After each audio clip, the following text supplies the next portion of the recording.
Exit polls NDA की सरकार बना रहे हैं और उम्मीद उनसे क्या की जा सकती है। लेकिन एग्जिट पोल्स की विश्वसनीयता अब खत्म हो गई है, कम से कम मैं तो एकदम नहीं मानता। आज फिर तेजस्वी ने प्रेस कॉन्फ्रेंस किया है जी। और उन्होंने साफ कहा है कि मैं 18 को शपथ ले रहा हूँ सीएम पद की, पूरा कॉन्फिडेंस के साथ। पूरे कॉन्फिडेंस के साथ। तो मुझे नहीं लगता, मैं अभी फिर कहता हूँ कि यदि ईमानदारी से पूरी गिनती हुई तो महागठबंधन की सरकार मिलेगी। और मोदी मीडिया पर आप क्या विश्वास कीजिएगा। ऑपरेशन सिंदूर को देखिए, ऑपरेशन सिंदूर हुआ 7 मई को शुरू हुआ, उसका बाद गोदी मीडिया के चैनल, कोई चैनल दिखा रहा है इस्लामाबाद पर कब्जा हो गया, कराची धुआं धुआं हो गया, लाहौर में भारतीय सेना घुस गई, बलूचिस्तान आज़ाद हो गया, सियालकोट पर बमबारी हो गई, शहबाज शरीफ हिरासत में। क्या पागलपन है, खाली झूठ खाली झूठ। मंत्री ने तो अपने पद की गरिमा को एकदम तार तार करके रख दिया है। लगता ही नहीं कि प्रधानमंत्री का भाषण हो रहा है, बिल्कुल सड़क छाप भाषण आप उसको कह सकते हैं। सिक्सर से गोली मारा और क्या क्या छाती में।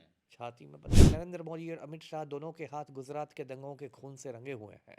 तो ये लोग जब जंगल राज की बात करते हैं तो हंसी आती है। एक देहात में कहावत होती है, चलनी दूसरे सूप को, चलनी सूप को दूस रही है, चलनी में खुद 72 छेद हैं। नमस्कार, स्वागत है आपका द पंचायत में और मैं हूं आदित्य कुमार। बिहार में चुनाव खत्म हो चुका है, अब वोटों की गिनती सिर्फ बाकी है। इस बार चुनाव जो हुआ, तेजस्वी बनाम एनडीए सरकार हुआ है। यानी एक तेजस्वी और पूरा एनडीए सरकार, एनडीए खेमे के लोग। प्रधानमंत्री ने लगभग 300 बार जंगल राज को याद किया, 90 बार जैसे कट्टा शब्द का इस्तेमाल किया। उन्होंने कट्टे शब्द पे बहुत जोर दिया है और जंगल राज पे इस बार बहुत जोर दिया है। तमाम जो एग्जिट पोल हैं लगातार एनडीए को जिता रही हैं, महागठबंधन को हारते हुए देख रही हैं।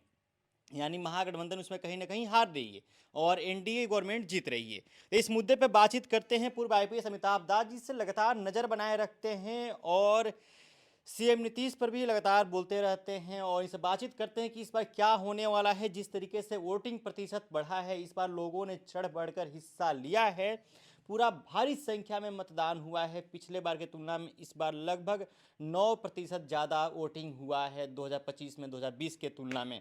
थोड़ा बातचीत करते हैं, जो वोटिंग प्रतिशत बढ़ा है, क्या सरकार में बदलाव होने वाली है या नीतीश कुमार के ऊपर महिलाएं फिर से वह भरोसा जताई है। जिस तरीके से चुनाव से पहले महिलाओं के खाते में 10-10 हज़ार रुपया डाला गया, क्या वही फायदा हुआ या वास्तव में युवा इस बार युवा और महिला तेजस्वी के साथ में थे और तेजस्वी की सरकार बन रही है क्या? कैसे हैं? ठीक हूँ, अच्छा हूँ, आप बताएं। चुनाव का पूरा माहौल देखे ही आप। बिल्कुल। 300 बार जंगल राज और 90 बार कट्टा शब्द का इस्तेमाल किया गया प्रधानमंत्री के द्वारा। अब क्या मैं बताऊं, प्रधानमंत्री ने तो अपने पद की गरिमा को एकदम तार तार करके रख दिया है। लगता ही नहीं कि प्रधानमंत्री का भाषण हो रहा है, बिल्कुल सड़क छाप भाषण आप उसको कह सकते हैं। सिक्सर से गोली मारा और क्या क्या छाती में। छाती में। बताइए, देश के प्रधानमंत्री का भाषण हो रहा है। हम्म। बहुत ही दुर्भाग्यपूर्ण है। और इतनी बार प्रधानमंत्री बिहार आए कि मुझे लगा कि कहीं पटना के गोलघर को ना प्रधानमंत्री आवास घोषित कर दिया जाए। तो और तड़ीपार गृह मंत्री भी आके बिल्कुल पटना में और बाकी शहरों में कैंप किए हुए थे। तो कहीं ना कहीं एक तरह से इन लोगों में बौखलाहट भी दिखाई दे रही है एनडीए में, कि बिहार की सत्ता फिसल रही है हाथों से। बिहार ये की सत्ता फिसल रही हाथों से। जैसे देखा गया कि चुनाव जो है तेजस्वी बनाम एनडीए सरकार हुआ है। यानी एक अकेला तेजस्वी 35-36 साल का युवा लड़ने वाला, और एक तरफ पूरा एनडीए के लोग, प्रधानमंत्री से लेकर गृह मंत्री से लेकर और तमाम कई राज्य के मुख्यमंत्री बिहार में शामिल थे। बिहार में लगातार सभाएं कर रहे थे, दौरा कर रहे, लेकिन एक तेजस्वी लगातार अपने मुद्दों पर अड़ा हुआ था। रोजगार पे, बेरोजगारी पे, भ्रष्टाचार पे, पलायन पे लगातार बात कर रहा था। एक तरफ प्रधानमंत्री लगातार जंगल राज कट्टा पे बात कर रहे थे, बोल रहे थे कि अगर इनकी सरकार आती है तो फिर से जंगल राज आ जाएगा। और अभी जो एग्जिट पोल आ रहा है सामने, उस तमाम एग्जिट पोल में आप देखेंगे तो एनडीए की सरकार बनते हुए नजर आ रही है। क्या सच में इस पर सत्ता परिवर्तन होने वाली है, या जो प्रधानमंत्री और नीतीश कुमार ने 10-10 हज़ार रुपया दिया महिलाओं के खाते में सीधे, वो भारी पड़ने वाला है इस पर तेजस्वी के ऊपर? देखिए, पहली बात तो तेजस्वी बिल्कुल अकेला खड़ा था, ये मैं नहीं पूरी तरह मानता। राहुल गांधी ने भी मेहनत की है। राहुल गांधी ने 2 से 3 दिन टाइम बिताया है, सच्चाई नहीं, यही है। उसके पहले आप देखें, 17 अगस्त से 1 सितंबर तक राहुल गांधी ने बिहार में वोटर अधिकार यात्रा की थी। उसमें काफ़ी जन सैलाब भी आया था।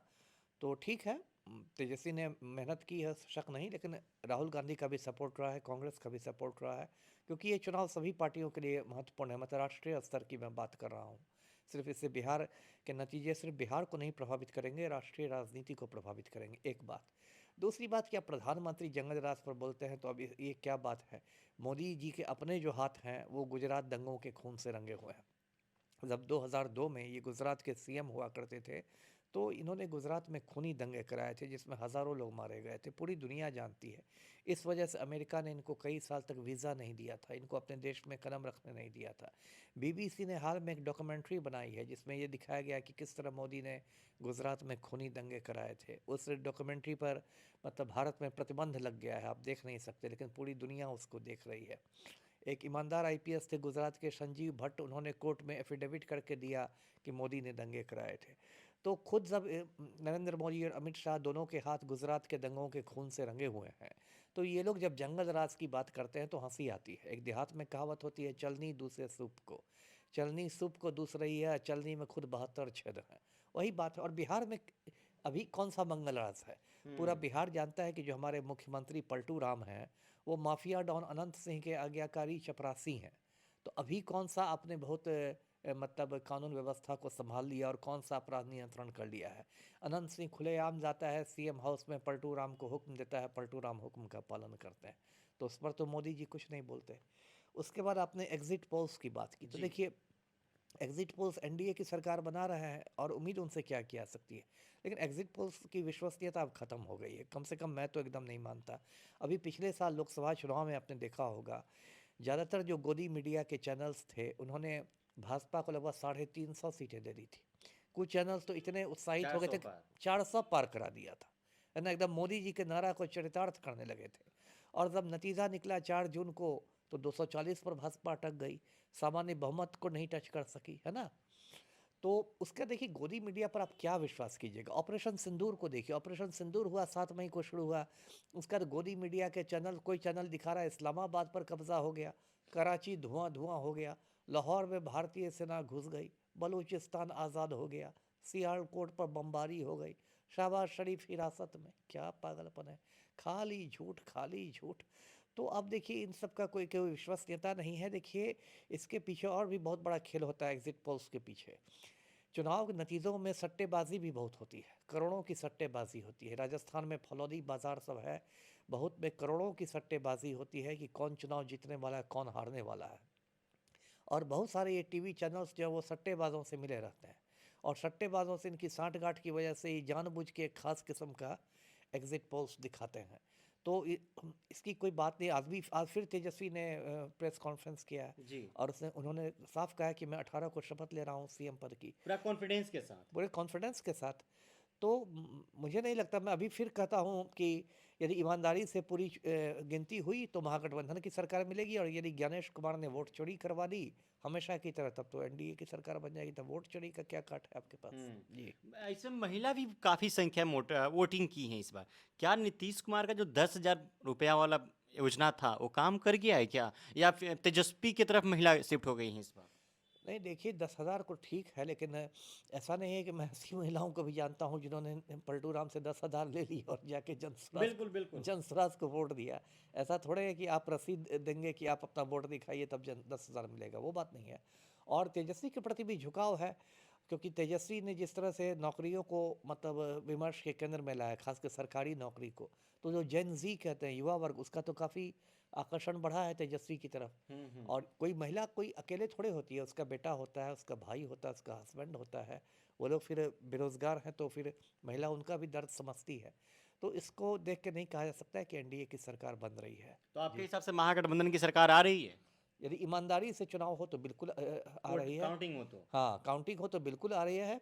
और यदि फिर हो गया कि जैसे हरियाणा में ब्राज़ील के मॉडल ने 22 बार वोट दिए, तब तो फिर तेजस्वी बार बार हिदायत दे रहे हैं, कुछ गड़बड़ी हुआ तो बिल्कुल, छोड़ा नहीं जाएगा। बिल्कुल, मैं भी दे रहा हूँ हिदायत, मैं भी दे रहा हूँ ज्ञानेश कुमार को हिदायत कि ये बिहार की ज़मीन है, क्रांति की ज़मीन है। वोट चोरी करवाइएगा तो फिर जन जी की क्रांति होगी। शुक्रिया हमसे बातचीत करने के लिए। आपका भी। तो हमारे साथ पूर्व आईपीएस अमिताभ दास थे, जिन्होंने कहा कि अगर कुछ गड़बड़ी हुआ तो कार्रवाई की जाएगी। और तेजस्वी यादव भी लगातार हिदायत दे रहे हैं चुनाव आयोग और अधिकारियों को कि कुछ भी गड़बड़ी हुआ तो छोड़ा नहीं जाएगा।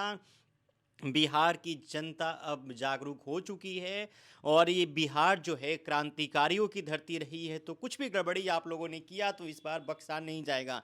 और तेजस्वी यादव जितने कॉन्फिडेंस के साथ लगातार बोल रहे हैं कि 14 तारीख को हमारी सरकार आ रही है और 18 तारीख को हम शपथ ले रहे हैं, तो कहीं ना कहीं तेजस्वी यादव को ये भरोसा है। जिस तरीके से मतदान में लोगों ने चढ़ बढ़कर हिस्सा लिया, भारी संख्या में मतदान हुआ, लगभग कई प्रतिशत वोटों की बढ़ोतरी हुई, 9% से ज़्यादा वोटों की बढ़ोतरी हुई इस बार मतदान में 2020 की तुलना में देखा जाए तो।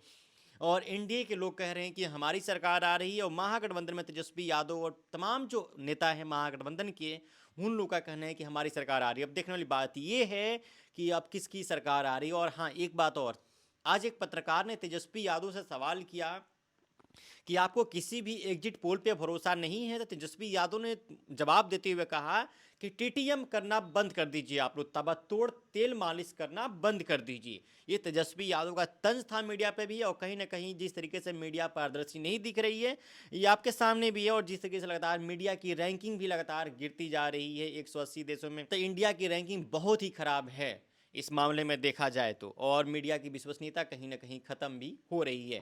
तो तेजस्वी यादव पत्रकारों पर भी और समाचार एजेंसियों पर भी आज हमला बोले, और उनका कहना था कि 18 तारीख को हम लोग शपथ ग्रहण कर रहे हैं। चलिए, बहरहाल इस खबर में इतना ही। अब बने रहता पंचायत के साथ। आपकी क्या प्रतिक्रिया इस पूरी बातचीत को लेकर? आप अपनी प्रतिक्रिया हमें कमेंट बॉक्स में बता सकते हैं। चैनल पर नए हैं तो हमारे चैनल को सब्सक्राइब कीजिएगा, वीडियो को शेयर कीजिएगा। बहुत बहुत शुक्रिया।